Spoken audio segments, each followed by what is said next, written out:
right, we are definitely live. Hey guys, it's Lori Branch. Welcome to Vintage House. It's the election night 2020, and I am so excited to be with two of my buddies, Alan King and Wayne Williams. Thank you for being here. Anything for Lori Branch. Thank you for having me. I know we're going to have a lot of people tuning in because we're all in different places in our psychological well-being. I don't know how much sleep you got last night. I didn't get very much. Oh, Mega's here. Let me bring him into the stream. We got Kevin, aka Mega. Thanks for joining us. Hey, happy day 2 of the U.S. election. of election week. What's going on, Kevin? Hey, Wayne. Hey, Lori. Hey, Alan. Good to be with you. Give a quick shout out to John Joy. What's up? I love my girl John shows up. Right. President of Council. David Allen. All right. David. Do a couple shout outs for my boy Sylvester and Serena. Live, Serena. That's right. Okay, so we're going to get into it. Reggie D. Purple. All right, so let's get right into it. So this is election night 2020. What are your thoughts on what's happening right now, Wednesday, November 4th, 2020? Alan, I want to hear you. I'll start. Despite what I proclaimed earlier on my Facebook page, it is not over. But I would much rather be Joe Biden than Donald Trump right now. I think Joe has more paths to get to 270 and more likely paths. And, we're probably going to get some important numbers right now as we speak from Arizona. But, I think a lot of Democrats and people who wanted to see Biden win probably went to bed last night less than thrilled. And, that was understandable. But, folks just had to be patient. And, there were certain key states that were going to come in. And frankly, I think the election is going to end up pretty much exactly like the Biden team projected it to. And they're going to win, exactly the states they thought they were going to win and maybe one or two more. So I think, from the Biden standpoint, I think it's going to be a good election week. And then we just have to withstand the nonsense lawsuits and other stuff that the Trump folks are throwing at the wall. I kind of preferred your earlier post. It gave me hope. Yeah. When I want to feel good, I read Alan's posts. No, I still, I just said I projected that Biden's going to win, and I still project that absolutely. But it's never over till it's over. Oh, it's a nail biter. Is it a nail biter, Wayne? I mean, I don't know. Is it people are still pretty nervous. My household is all on Twitter. Even my daughter, who I didn't think was interested at all, comes up into my bedroom and she's like, okay, at Michigan. I'm like, what are you talking about? What are you, she's paying attention. What do you think? Well, I think it's perfect for what 2020 has been all year. And that is unpredictable. And I think that that's exactly, where we are with this election. I do lean toward what Alan just said, as far as I think Biden has the easier road at this point to get to the presidency. And, I'm not that concerned about the lawsuits or any of that nonsense that Trump is doing, because I just feel that's, that's they have people in place to take care of that nonsense. But the bottom line is we have to be patient. We have to wait. We might have to wait till the morning or the afternoon tomorrow. And fingers are crossed, toes are crossed. And, I hope for our country's sake that we have a new president. All right. So, Kevin, I'd love to hear your thoughts on it. You're following it pretty closely, too. Absolutely. My concern has been that America has showed us who it really is in, the process of voting for someone that has demonstrated, behaviors unbecoming of a world leader. And, certainly the outcome is important, which I know you're going to tackle that piece. But, there's clearly continued questioning of the value of the Electoral College in this process, as antiquated and as unruly as its establishment, its mere establishment even was. So my comment, though, about the lawsuits and such, I'm wondering how much of the campaign treasure trove is allocated to fighting those lawsuits, and will additional fundraising be required? Yeah. I think so. I don't think so. I think both sides were planning for this, and even if they needed to raise additional funds, that's not going to be a problem on either side. But I think both sides are well funded, and we're anticipating this. But the reality is, I mean, Trump, I'm sure he thinks that because he's pretty much installed the current Supreme Court, that all of these challenges are somehow going to get to them, and they're just going to rule in his favor. And I just don't see that happening. I mean, you have to have some legitimate legal basis for challenging these things, and every state is simply following the state law. Elections are matters of state law and how they're conducted, and they're counting the votes, and they're following the process entirely consistently with state law. So you got to have something to go in there other than to say we're losing. And it certainly appears that that's the only argument that they have is, we're losing, and you should stop the counting on election day, even though state laws are very clear, and they have been in all prior elections, that all sorts of votes continue to be counted after election day. So I'm not worried about those lawsuits either. Cliff Gillespie, hey Cliff, is saying, is it true 45 does not have to concede? Yeah, I mean, there's no requirement that anyone concede. And, frankly, even when media and news organizations project the winner, there's not an official winner until results get certified and the Electoral College, does what they do. So, it's typical and customary that the loser concedes. But, of course, we know with Trump, there's nothing typical or customary. So he probably will absolutely never concede. Man. I would imagine he never will. Yeah. It's going to be a long night. So we've mentioned the Electoral College a couple times. So I want to do this because I had a conversation with a friend recently, and we were talking about the Electoral College. And I feel like every 4 years we get into what is the Electoral College? Why is it important? Yeah. What's the advantages? What's the disadvantage? And so we had like an hour-long discussion about this. And he was saying a lot of people don't get it. What can we, like, literally in like a minute or two, break down what the Electoral College is, why do we have it, and why do we keep it? And Alan, you want to start? And Wayne, feel free to jump. Yeah, I can start. I mean, the concept of it, and this goes way, way back to like Constitutional Convention in 1700, whatever, was to give, one of the reasons for it was to give smaller, less populated states a role in picking the president. Because if you just go by a popular vote, essentially California, New York, Illinois, and Pennsylvania, with the huge populations, are going to pick the president if you just go by a popular vote. And frankly, I think that should be the way they go. So I don't think it's a bad thing.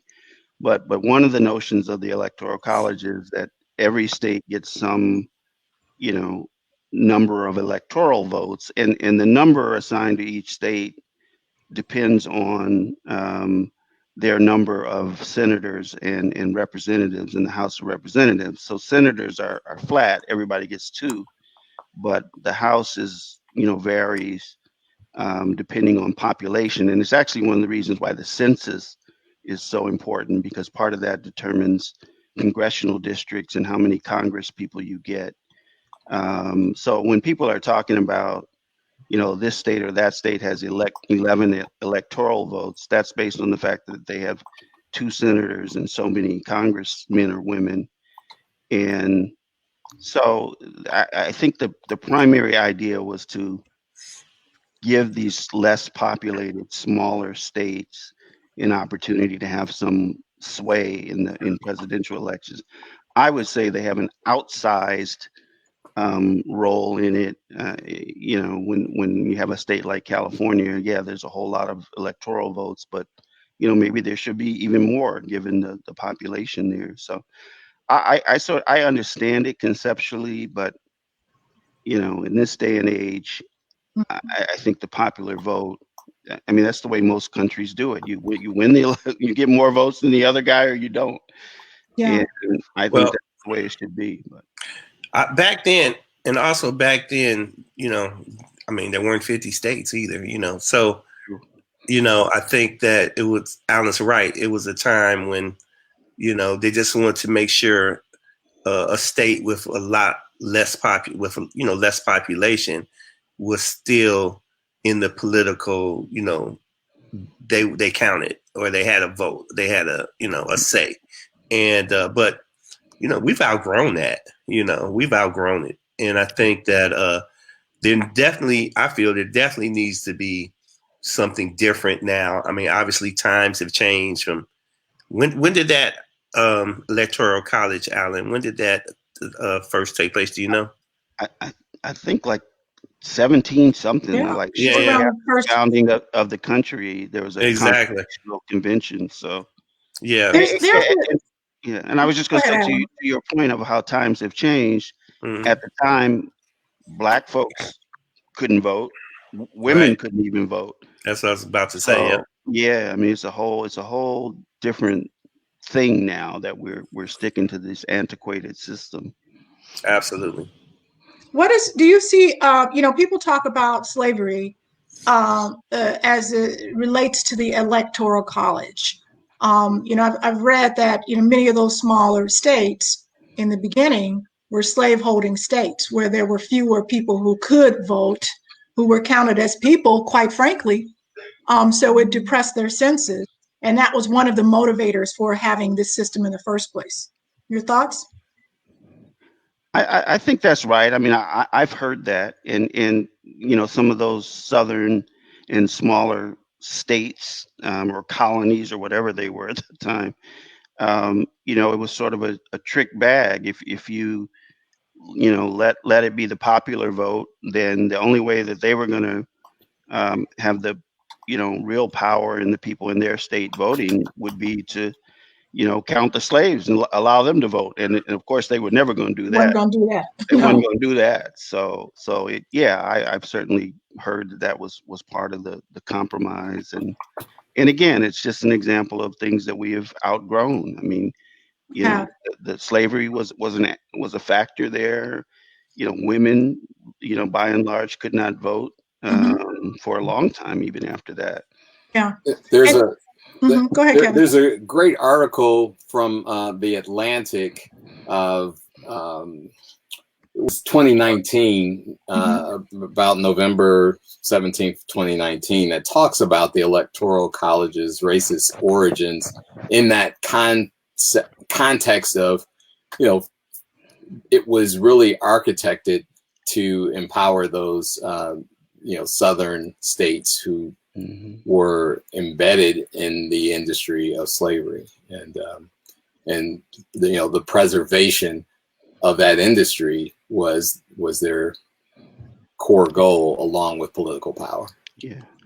Well, let me just, and the ironic thing, frankly, is, you know, even though we're in the Electoral College and we're in this tight race, the reality is that Black folks are determining the outcome of this election. I mean, where we are now is basically waiting on, we're waiting on Detroit, we're waiting on Atlanta, thank you, Milwaukee, we're waiting on Philadelphia, and at the end of the day, Phoenix.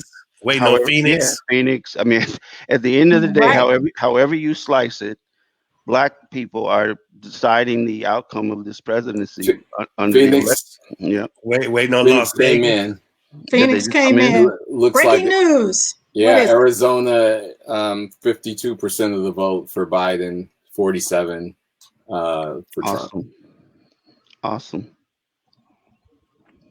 Yeah, that was totally unexpected, and you know, another thing we have to be careful of is the Latino vote, because you have different types of Latinos, and I think that obviously Florida, the Cubans came out for Donald Trump, but in Arizona, they did not. They came out for Biden, and which makes sense because he's trying to depose them, but I think and build a wall. So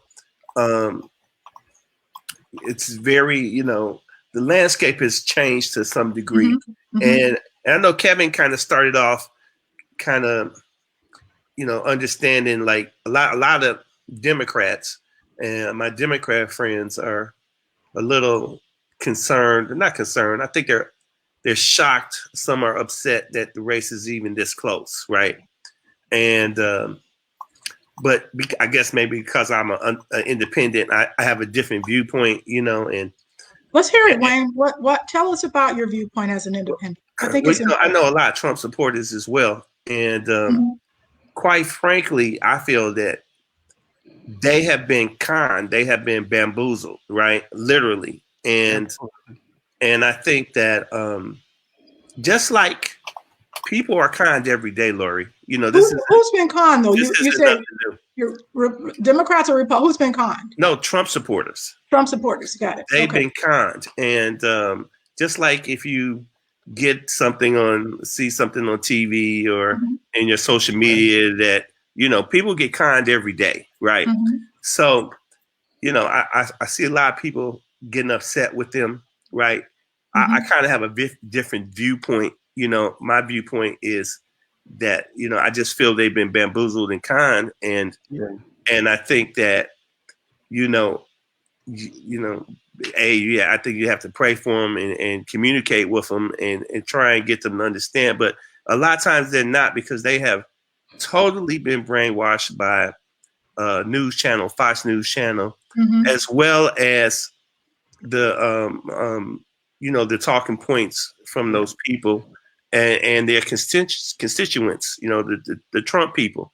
And so, there's really it's going to take a while for them to heal and understand, if they ever understand, but it's just like, I look at them like Jim Jones followers, Really? I really do. Anytime you consider, there are actually people who considered, who actually took the disinfectant or whatever Trump was talking about at some point and actually went in the hospital. And, there are actually people who went in rallies with no mask on purposely and caught the corona and died, And so anytime you're willing to do that, it's deeper than just an opinion. Go ahead, Al. Let me just say I agree completely, and when you combine that with what Trump is good at, he's a master at it, and that's the con.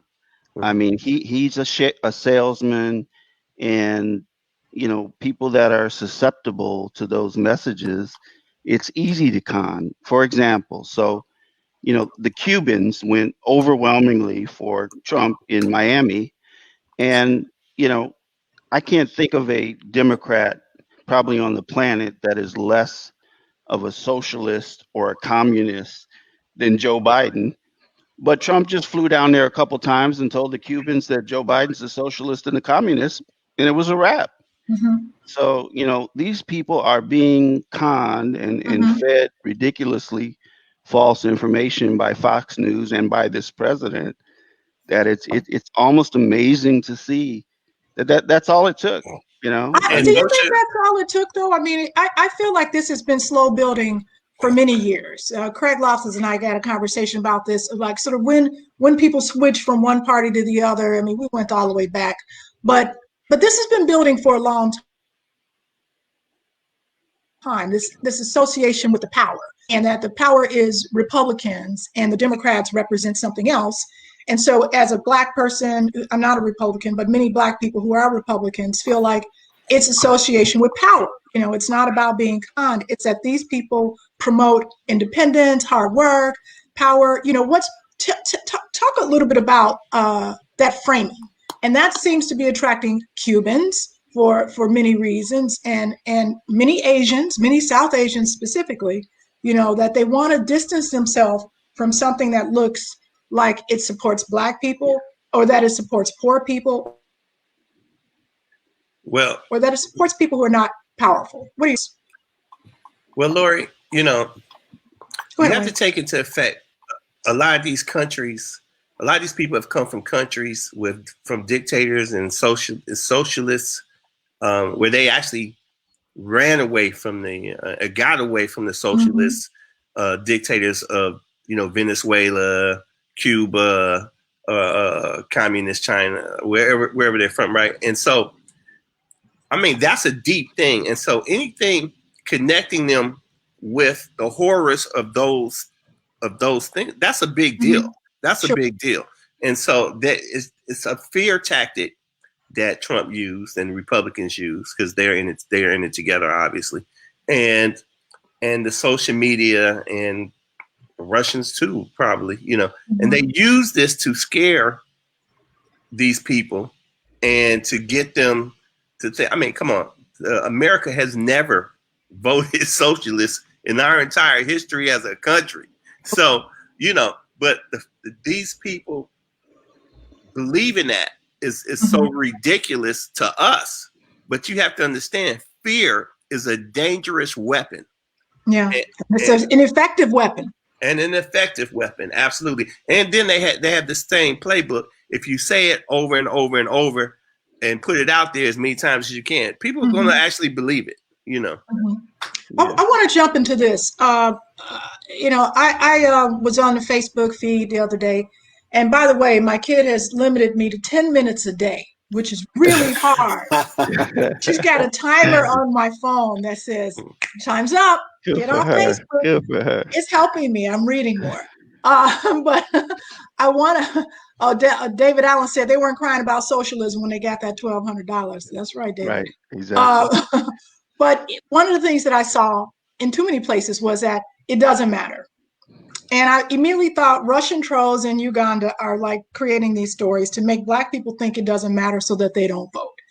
But some Black people actually believe it does not matter. That's what happened in 2016. I was really scared was going to happen this year. Why does it matter? Why does it matter who you vote for? I'll just put it out there like that. Yeah. Well, it's Alan? yeah. I mean, you hear so many crazy things, all the way from, you know, a president actually doesn't have any power. They're controlled by, you know, corporations, blah, blah, blah. And you know, a lot of that is just absolute nonsense. But even, for example, the Bernie Sanders supporters, when you know, he kind of was defeated in the primary, there's a lot of folks, there's no difference between Joe Biden and Donald Trump. It doesn't matter. There are, you know, miles and miles of difference between those two candidates. I mean, you can pretend there's not, but on just about every issue that's important to most people, whether it's the response to the coronavirus, healthcare, the environment, labor unions, minimum wage, just about every issue that you can name, Donald Trump is going to be on one side of that issue, and Joe Biden is going to be, and the Democrats are going to be on the other side of that issue.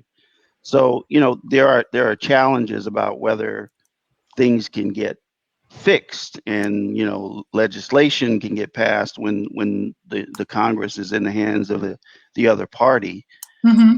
But policy wise, you know, philosophies, agendas, there couldn't be a wider gulf between Republicans and Democrats. So yeah, it does matter. In January, we're either going to continue to have a president who has no concern or strategy about the COVID-19 crisis, or we're going to have a president that has a plan and really cares and is going to take control. So just about every issue you can name, you know, Biden's on one side and Trump's on the other side of the issue. Can I to that point? And this digresses slightly. There's a little- Historically, we've had other parties. I mean, ours is a two-party system, but you've had in the past libertarians and Green Party candidates that will, show up somewhere in the conversation because they too are yet on a third or fourth side of the concerns affecting the prosperity of the country. Where are the libertarians and Green Party candidates in this discussion? I mean, Yeah, it's important, even though these two that we're talking about are the likely right. heirs. Well, being an independent, right? I honestly think Black people should have their own party. If this election doesn't exude the strength of the Black vote, I don't know what election will, right? And so, I've never been into, a Democrat Party or the Republican Party. I think, I think they both have their faults, and I think you need it's going to take an independent party to really address the minorities, which are becoming the majority, right? But slowly, but especially with the Latino vote and the Asian population, and I think that everyone has an agenda. The LGBTQ, they have their agenda. The Latinos have their agenda. Mm-hmm. Who is representing us? Who is taking care of us and our agenda? And I honestly, Ice Cube, brother, you ain't get the memo. Ice Cube. Okay. Yeah. Got the black contract. Right. So yeah. Anyway, so yeah, that's my thing. I think look, I'll be very controversial if I keep on talking, which I don't mind. I'm going there. So please, you start, and then Alan, I want you to go there because we're just getting started. Go ahead, get controversial. No, I just think that we have a lot of power when we have a lot of our vote does count, but we're not making it count. And the only way we're going to not make it count is to get away from the Republican Party and the Democrat Party. That's how I feel. Now, I know this is the Democrat city and state or whatever, but that's how I feel. I think that we need to come together, as a minority power and tell people what we need in our communities, what's going to help our communities, how to take care of our communities, right? And not be aligned to a Democrat or a Republican agenda, because their agenda takes care of their people, but has never really, in my estimation, taken care of us. There's a lot to unpack there, but before I start to unpack that big suitcase that you just laid out, because that's a whole lot. Yeah, no, you can unpack. I wasn't necessarily going there on this question. Okay, well, but I will say, yeah, no, but I will say that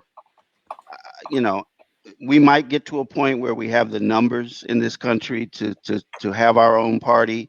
I don't think we're there yet. I mean, I think to be successful in, statewide and national elections is usually, Blacks and Hispanics, voting 75% for one way, but we need a large segment of white folks, even if it's the minority.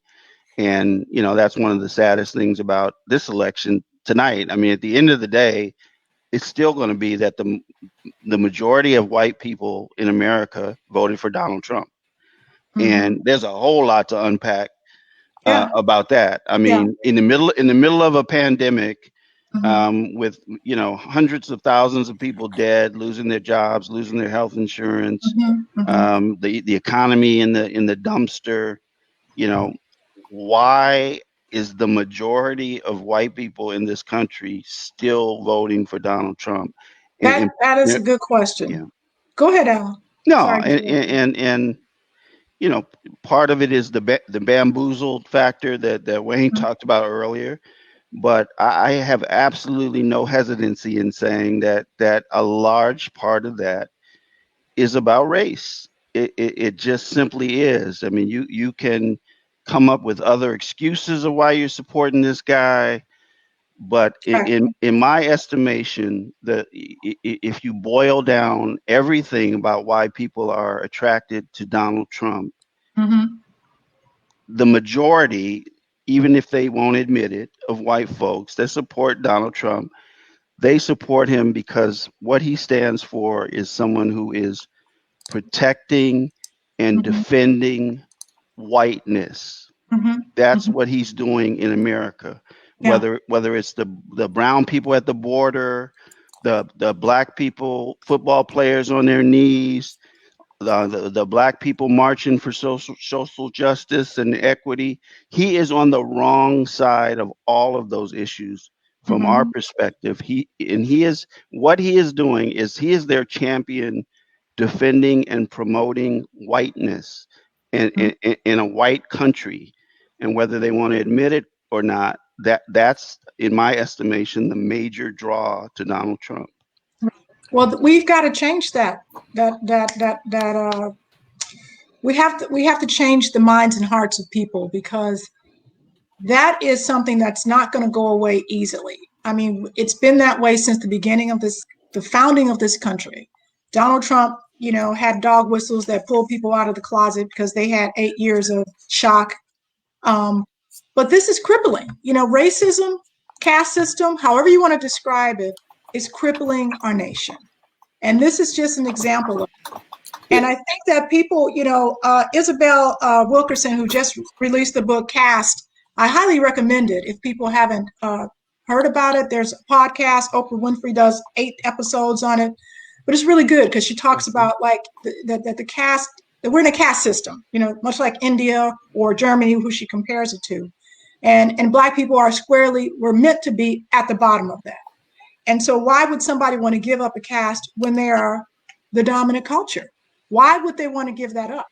So we have to understand why people would not want to give. Why would I want to give that up? They have to give it up because it's killing us. Yeah. White men are. I'll just say this and then I'll stop. Get off my soapbox. But white heterosexual men are at the top of the caste system. Yet they have the #1 suicide rate in the country. Opioid addictions out the wazoo, depression and all kinds of craziness that's happening. This is a symptom of white frailty, white fragility, white supremacy, however you want to call it. We're never going to, and we have to help people understand that there's a reason why your life is going so poorly, and you're doing all of this to support 0.1% of the population who controls everything because you think you might get there one day. Not going to happen. I'll stop. Yeah. Wayne? Well, yeah. Go ahead, Kevin. Well, I just want to say this, right? Okay, please. I don't think it's just all that, Alan. Race, right? It's a lot of race, right? But I don't think it's all race. Yeah, I'm not saying all, but go ahead. Yeah, I think a lot of it, parts of it is fear, right? And parts of it is, and what I mean by fear, they think because of this Trump rhetoric, they think things will be taken away from them, right? And that's part of their fear. The other part is the evangelicals, right? Who the pro-life, right? Sure. So you have those people who are for that, and they think the Democrats are against that. Sure. And they think, and they think Democrats are, all Democrats aren't against that, but especially in the Bible Belt, So, but they think, they're attacking that as well. Their Christianity, sure, as well as. So it's a combination of fear and race has always been fair. But I will say this, Absolutely. because I watch all the stations, right? And I watch Fox News as well, Oof, how do you do CNN it? and MSNBC. Yeah. And right, I right. don't know how he does it, but he Okay. does. Yeah, My stomach starts hurting when you just mention that. Oh my right. God. And so, in watching them, right, they were saying some of the votes that came for Biden and some of the votes that came for Trump. And the suburban white women came out for Biden, you Yeah. know, big time, right? But the uneducated vote Mhm. came out for Trump, heavy, like Why is heavy. that? Why are uneducated people supporting But Donald Trump? but it was so funny because when they were going over the things and the newscasters were on Fox, right? And it just made it seem so bad. I mean, they had to feel something because they're like they had like 90% uneducated vote came out for Trump, you know. Oh my gosh. And you imagine how they would, you know, Right. because most of them are Trump supporters, right? And it's like, Right. you know, but they're saying the college educated came out for Biden, you know. And so, you know, it was just interesting as they went through the dynamics of who voted. You know, the rurals came out for Trump, and the uneducated come out for Trump heavy. You know, and so I just thought, wow, you know, do you hear what you guys are saying? You know what I'm saying? That's why the Who you're bamboo aligned with. Yeah. That's why the that's right. bamboozle works. That- Because right. if you keep people, Absolutely. the same reason why they didn't want to educate Black people. Because Absolutely. educated people have power. And newsflash, Yes. that same bamboozlement worked on Black men. Yeah. Okay, so Yes, there was yes, a it bunch did. of folks Yes, who it asked did. that. Too much Go ahead, in your Kevin. question. Go ahead, Kevin. There are polls, right, that are segmenting, the voters around their demographics that absolutely allude to what you were just mentioning. However, there's got to be significant questioning of polls at this point, particularly two elections in a row where they were vastly off their projections. And I got to believe, I mean, we could survey this group right here. Were any of you called by pollsters? I wasn't. Nope. Right. I don't know I've never anyone been called by a pollster in my entire life. that So, has Eric, been. And so who are they really reaching and measuring, sentiment towards these votes? So that's one point I wanted to make, but I wanted to also go back. I can attest to that on social media. How so? Okay, because how so? Yes. I mean, just Tell me what you're saying. interactions with people on social media, Black men who were anti-Biden and voting for Donald Trump. You know. Okay. Well, I saw some and so I'm like, at the end of the day, I'm like, do you realize you're standing in the line, Black men? You're standing in the line with Nazis and the Ku Klux Klan. Some got to be wrong with that. Is it possible that they are white, that they believe in white supremacy? Is it possible that Black people who vote for Trump believe in white supremacy? Is that a possibility? I don't think that's what it is, but there was a massive disinformation campaign on social media about Biden and the crime bill and all this other crap, right? Right. And they bought into it. Okay. They bought into it. But I want to go back to the point about the economics of what this root cause analysis of why we believe people are voting for this guy who it is my opinion and only my opinion that he is a vile person. And the economic impact to this country, according to a woman who is a world-renowned economist from Citigroup.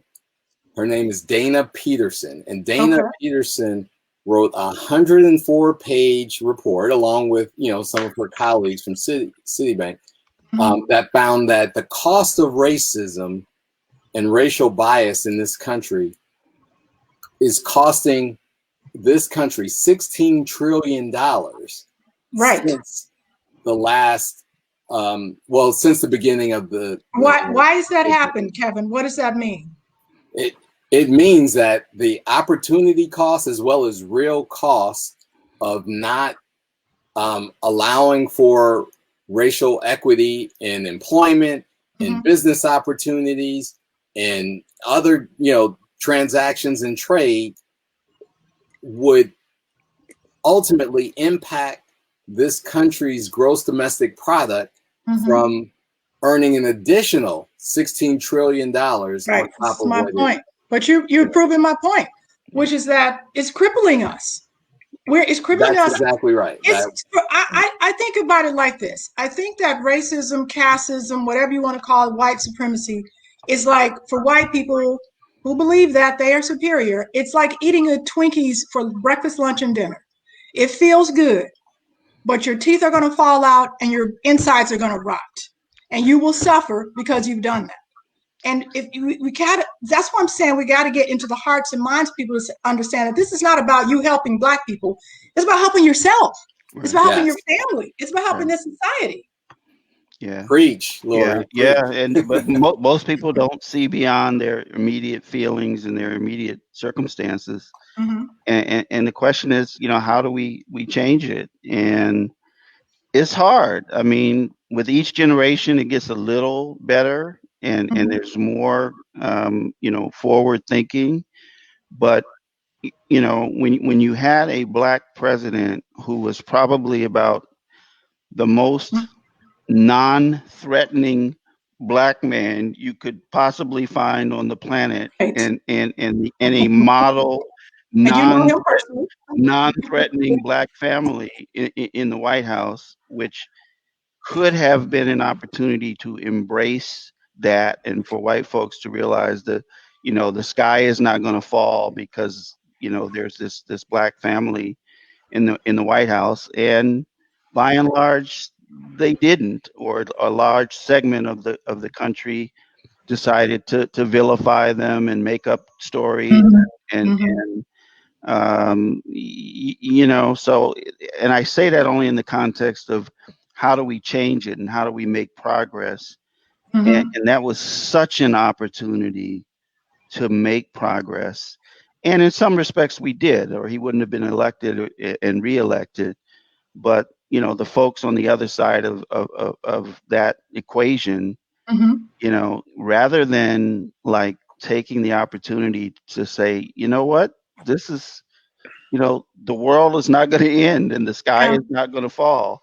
And they could not do that. They vilified this man. They made up everything you can imagine under the sun. And if y'all can't tolerate Barack Obama, it's tough to tolerate any Black man. Well, we always got to have a Jackie Robinson first, for the palatability contest.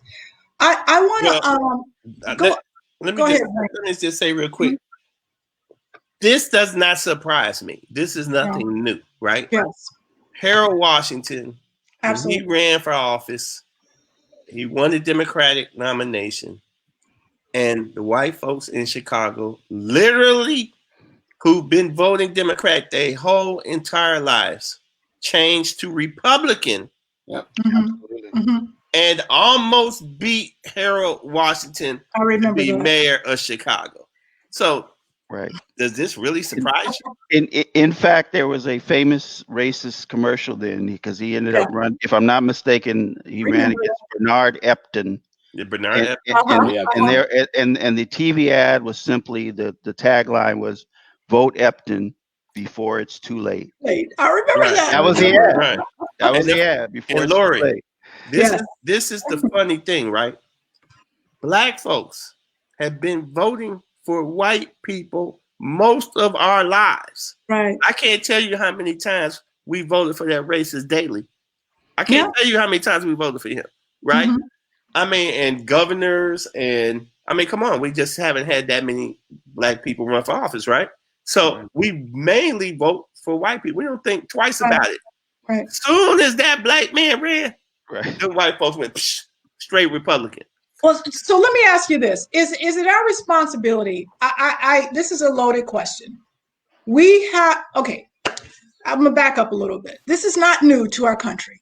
You've seen Ta-Nehisi's book, We Were 8 Years in Power, and you think that he's talking about Obama, and he's actually talking about, when we had a part of Reconstruction after the Civil War. where we had, Black people elected to offices and all these great things were happening. And what followed immediately after that was, you got it, Black codes, Jim Crow, all that stuff. Because people saw, they weren't afraid of Black government, they were afraid of good Black government. That is a terrifying thing for weak-minded people, to have good Black, and the parallel is obvious when he was talking about, Reconstruction. It's the parallel with Obama. People are terrified of good Black government, all these great things happening. What does that mean for me, who thought that I was in this superior place all this time, when somebody can come in and make that kind of magic happen? Well, until we start independent thinking, yes, I agree, and not voting a party or a ticket, right? Okay. And you vote the person, not the party. Until you have independent thinking, Okay. you will be subjected to. Do you have to be? Can you be a Democrat and not be Democrat. subjected to that, Alan? Subjected to the okie doke? Well, I bet. What do you mean exactly on that? So Wayne's point is, we're going to move once we start being more independent, that we're not sort of towing the line for Democrats or Republicans. We think for ourselves, we do our own research.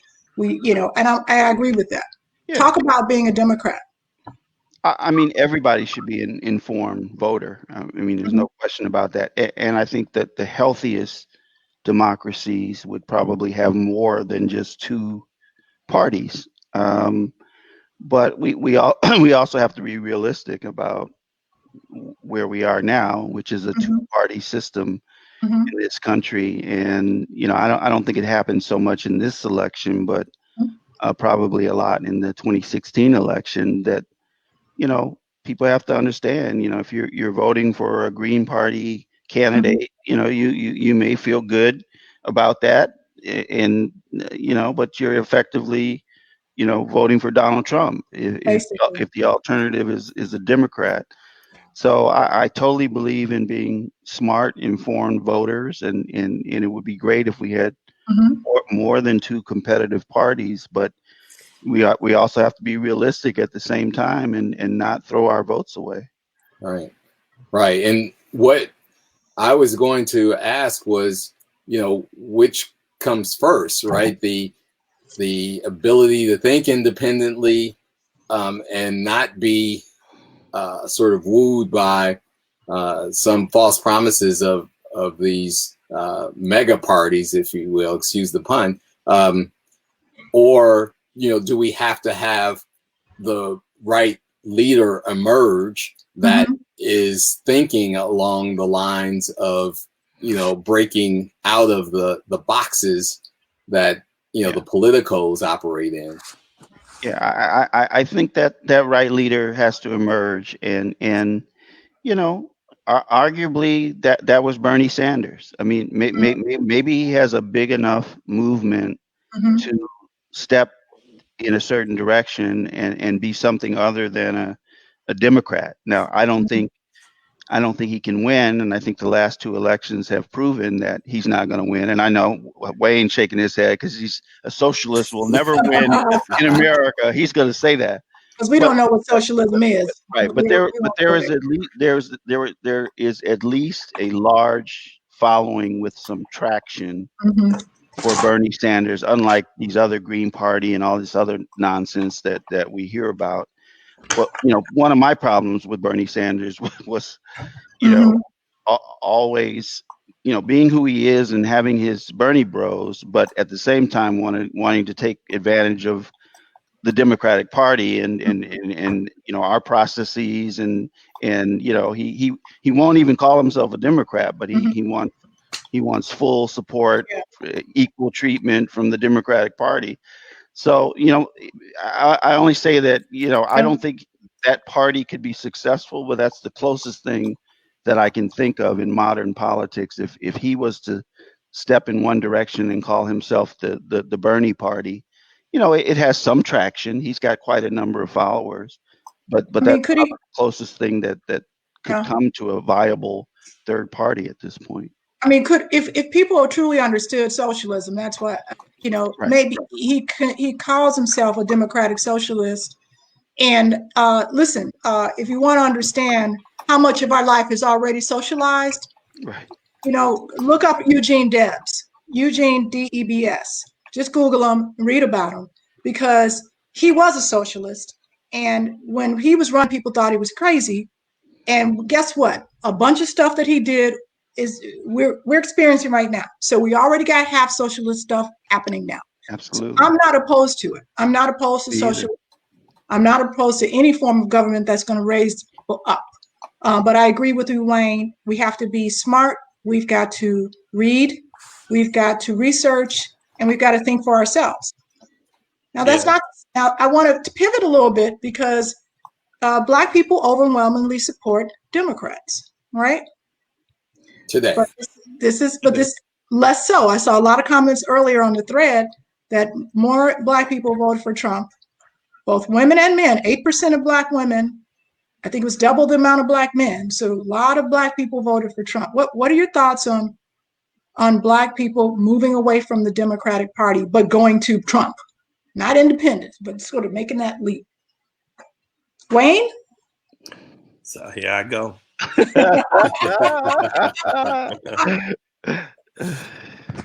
Can you curse on this show? We are not FCC bound. We're not we're not in the studio, so you probably could. Yeah. Well, not too much. Right. Let me. It's the Vintage House Show. Let me say this, man. Right. Yes. Let me say this. If you are in line with the Ku Klux Klan and the neo-Nazis, you might want to think again about the line that you in. I mean, if they know who the racist is, and you saying the other guy's the racist, there's a problem. Because they've been doing racism long before you even got here. Okay? So, I mean, it's really, honestly, it's stupid to me. It's dumb as hell, right? And it's stupid, right? And so it's frustrating to me, right? That Black men and some of our sisters would actually think that Trump is the better alternative. This guy wants to take away your health care. I mean, he's in court right now suing over it and has zero plan for a new health care, right? I mean, I could just go over so many things that because he'll let a couple of Black people out of jail, Black folks will get behind him. I'm like, y'all that ridiculous, man. Right. You know, I mean, come on, man. But at the same time, tell his attorney generals to make sure everybody's locked up for any crime that they do.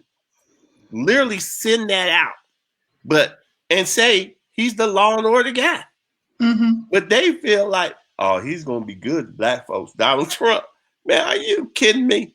You know, I mean, it's so ridiculous. You know. Yeah. And I wish we had. Go ahead. I was talking about the crime bill with Biden, and they want to hammer him like he was the only guy who wrote the bill, right? Like it's so bad. I actually think black people think Biden went state to state putting Black guys in jail, showing up in different courtrooms saying he deserves way more time. Right. It was all Joe Biden. It was all Joe Biden. I mean, come on, man. I don't understand. I really don't understand. Reading is essential. It's fundamental. We have to really learn how to read. First of all, the crime bill was for violent crimes. It wasn't for small drug offenses. That's number one. You know, so, and they get that, oh, well, he put so many cats in jail for drug offenses. No, he didn't. The states did that with the judges in those states. Had nothing to do with what Joe Biden was proposing. You know, then they say he was the three strike. Joe was for the 3 strike. No, he wasn't. He even said in the bill when he was doing it, he didn't like that 3 strike law. But people have bought into this disinformation campaign that Trump and our oppressors are feeding our black brothers and sisters this stupid information and they're going with it. And it's just absolutely frustrating to me. So that's not going to stop. Go ahead, Alan. No, I was just going to say, I think it's a combination of things. It is what Wayne just said, you know, people not being informed, and you know, the bamboozlement applies to our people as well. You know, Donald Trump just stands up and says, I've done more for black people than any president since maybe, just maybe, Abraham Lincoln. Yeah. And there's a segment of our people that believe that, and they don't understand how government works, and you know, Trump can point to one or two things, and then at the same time, there's an unprecedented racial justice and equity movement going on in this country, supported by people of all colors, which we've seen over the last few months. And is the president on the right side of that issue, or is he on the wrong side? Right. Is the president telling, you know, government contractors and the like, you can't even have diversity training or training on unconscious bias, or you can't show the the 1619 project in your school. I mean, the racial things that this man has done and endorsed are harken back to Ku Klux Klan days. Mm-hmm. But there are enough people that, if he says I've done more for black people than anyone since Abraham Lincoln, some segment's going to be bamboozled, and they're going to believe that. I mean, but that makes me wonder, do they support white supremacy? Is internalized racism that deep that I want somebody who's going to put me in my place? I was just, to finish my answer, I was going to say that's part of it too. But I do think there also is some segment of black folks that have been disappointed in the Democratic Party and Democratic elected leaders, and they feel like they've taken our votes for granted and they've not delivered in kind for our support. So I understand that concept and why you might want to not always vote Democratic, but for this guy, right? For this guy, no, this isn't the time. Not the one. This isn't the time. He's not the one. Absolutely. Yeah. Absolutely. I'm sorry. I just want to say that I'm one of those people who thinks the Democrats have taken black people's votes. I'm one of those people, but not with this guy. Are you kidding? Not with Donald Trump. Are y'all nuts? Right? It's like, come on, man. Come on. We got to do better than that now. And I do believe the Democrats have taken our vote, and they had, we for granted. I truly believe that. But I do see, especially with the women and the black women in Chicago getting elected, I definitely see a resurgence, right? And there's power in that resurgence, And another thing, Lori, I know you brought up that it went from 4% to 8% for black women. But let's not take away, because I'm very proud of black women in this election. Black women showed up and showed out in this election. And thank God, because some of our black men, oh my God, they so disappointed me, But black women showed up and showed out. And I'm very proud of my sisters, especially in this election. So I just want to throw that out there. I appreciate you saying that. We were talking earlier about the cities that are still being counted as we speak in this conversation. And there's cities where you have a lot of black people. A lot of black people are going to decide this election. So black people, your vote counts. It matters. I wanted to also add, we have, let's not forget, a black woman vice presidential candidate who is, I would say, they've kept her a bit back from the forefront of this campaign. I'm with you, Wayne. I am too very proud of the political prowess and the effective messaging that our black women leaders have had in this 2020 election cycle.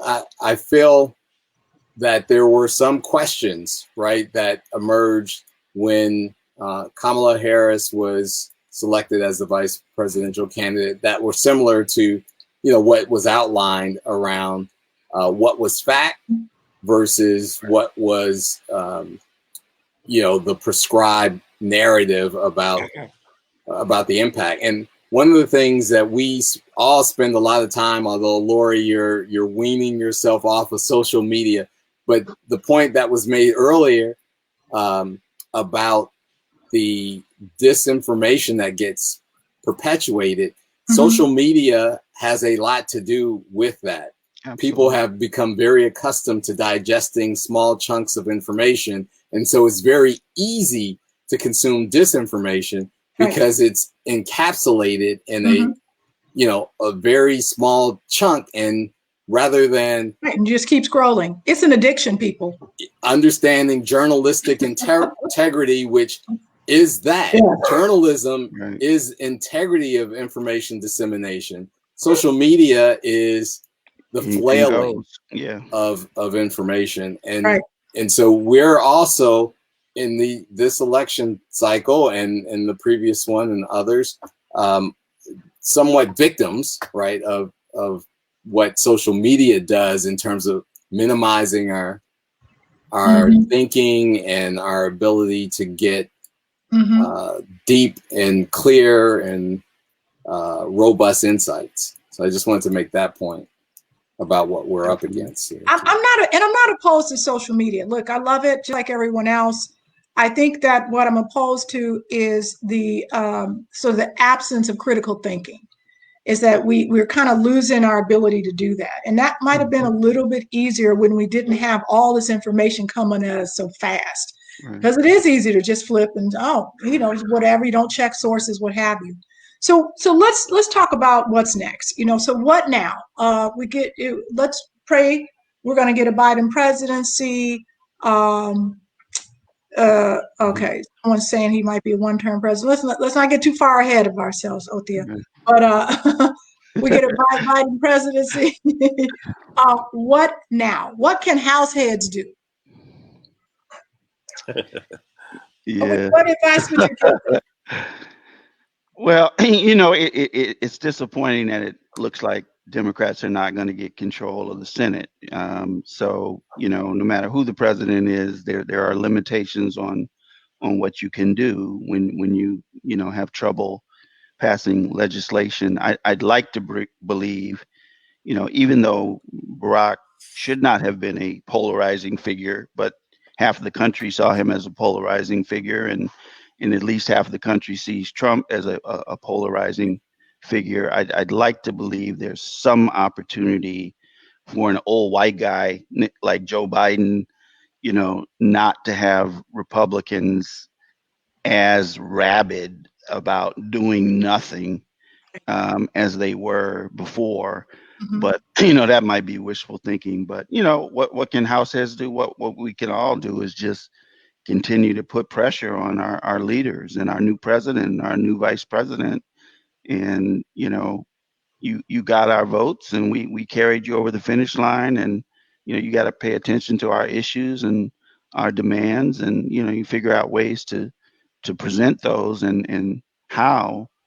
But we've got to hold them accountable, even if they win and they're in there, and we can celebrate for one day, and then we go about the business of holding them accountable to do better.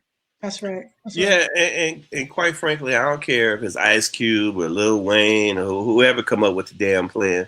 I just think we have to present it, and it's something that obviously we should look at. It should be thorough. I mean, we have enough people who can walk us through this process, and leaders that can get to a Biden and a Harris, where they no way they was getting to know Trump and Pence, so that's the plus, and that's the positive thing, our voices will be heard, but we have to we have to understand our power. You have to understand your leverage, and in any negotiation, leverage is the key and so important.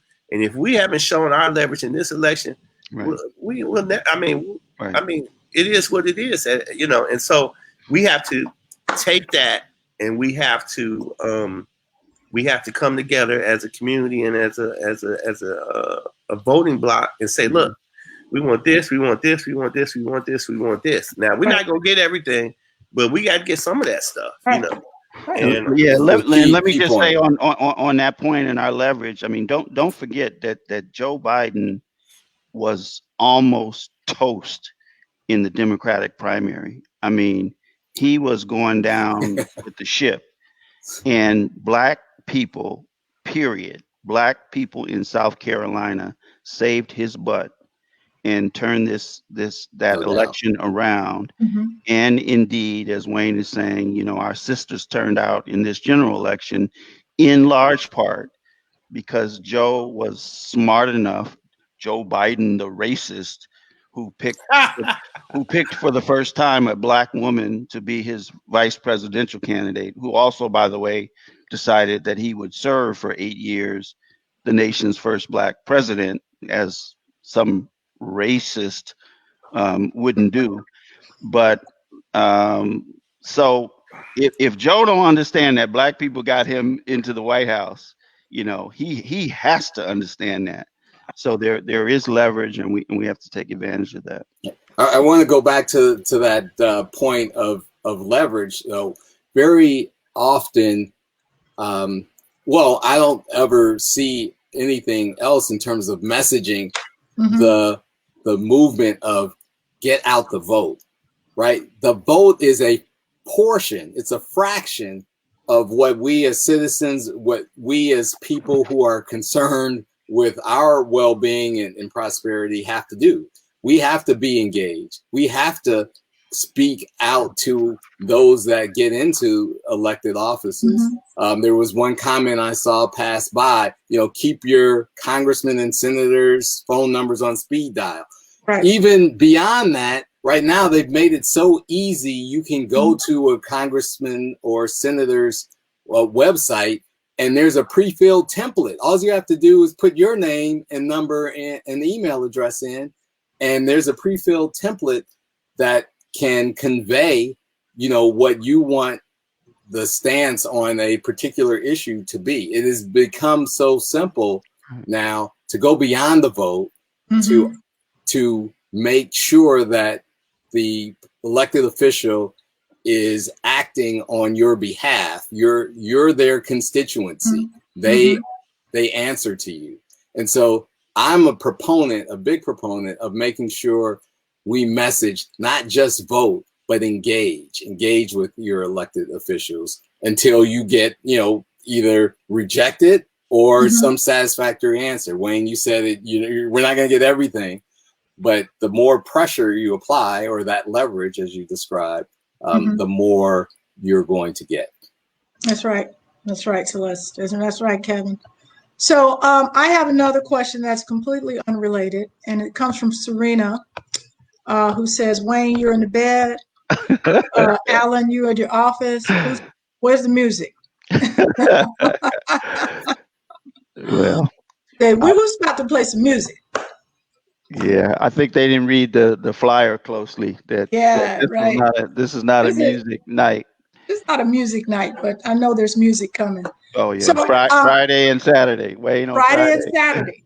Yeah. Friday you can see Alan on. No, Wayne on Friday. Wayne on Friday. Fabulous first Friday. First Friday of the month. 6 to 9. Okay, and what platforms are you using? Twitch, yeah. Okay, so are you liking Twitch? And Mixcloud. Yeah. Good. Yeah, it's cool. Switch to Twitch. I'm liking Mixcloud too. I got to get back on. So listen, I'm gonna let you guys go, but I wanna end it by underscoring something that you said, Wayne, which is that we have to understand our power, and that this election was really demonstrative, and really letting people know you have the power, and don't fall for the okie doke. I know Black people are liking Trump, more and more. He did not, and Mary Datcher pointed this out, he did not appoint one Black federal judge the last 4 years. Zero. So if you knew that and you still voted for this guy, you got some homework to do, because that is not in your best interest. So I will say again, understand our power. Alan, is there something you want to leave us with? And then Wayne? The only thing I will say in closing is, and particularly last night, I think a lot of people were discouraged because we wanted to see a bigger repudiation of Donald Trump. Mhm. But the reality is it's a pretty big one. I mean, if the way that it's looking, I mean, Joe Biden got more votes for president than any person who's ever run for president in the history of this country. Um, he's gonna win the popular vote by way more than Hillary Clinton won the popular vote, probably over 4 million popular vote. His electoral college victory is probably going to be bigger than Trump's was in 2016. At the end of the day, all I'm saying is that it is a big rejection and repudiation of Trump and Trump's America. So don't lose sight or feel bad like we didn't accomplish anything really or just squeaked over the finish line, because I think America sent a very strong message and we just have to build on that. Thanks. Yeah, I have to agree with that too. I think that again, the suburban women who went for Trump in 2016 went against him in 2020. Educated people was in Biden's favor. Hispanics, most Hispanics around the country were for Biden, except for those few in Florida. And Black folks took care of business in Detroit like they didn't in 2016. They Right. came out in Detroit and they took care of business, and that's how he won Michigan. Mhm. And we're gonna see what's gonna happen in Philadelphia.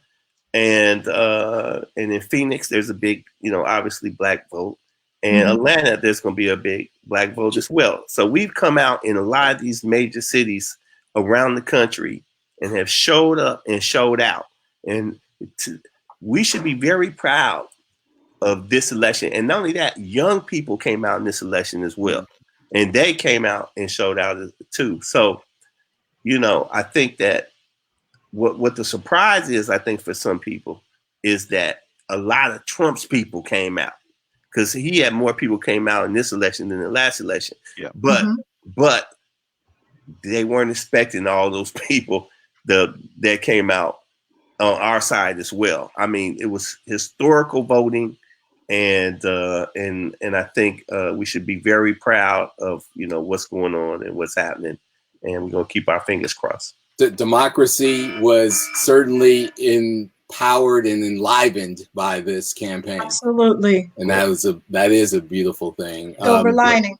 Georgia is saying that they've got some 29,000 mail-in ballots that they will count tonight. So more to come on Georgia. Well, wonderful. So listen, thank you both. You are two of the smartest house heads I know. So I would agree with that. So you're beautiful. You're wonderful. I appreciate and love you both. And I hope we come back and be able to talk some music and see each other real soon. Anything you want to report or promote before we get off the air?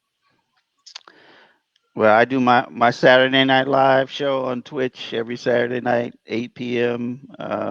Until the wee hours sometimes. Great. So folks can catch me every Saturday night on Twitch. Awesome. And you don't have to be a Democrat or Republican. Anybody can watch. Anybody. We call Alan the Marathon Man. Oh, you can go, man. Right. One of my favorite things. Yeah. So for me, I'm just once a month. Once a month Friday. I call it Fabulous First Friday, and it's from 6 to 9, and playing mostly new house music. you know, whatever the hell else I feel like at the time. But mostly new house music is what I play. Well, we'll be tuning in. All right, so next week we'll be back. Thank you, guys. We're going to have a female, speaking of women, Rhonda Flowers is joining us next week. So, you know, one of the biggest names in house music in Chicago for women, well, of women. She throws parties for everybody, but she'll be in the house. So we'll probably, hopefully we will have the election decided by then. If not, we might be talking politics next week too. All right, guys. Well, thanks for tuning in, and we will see you on the flip.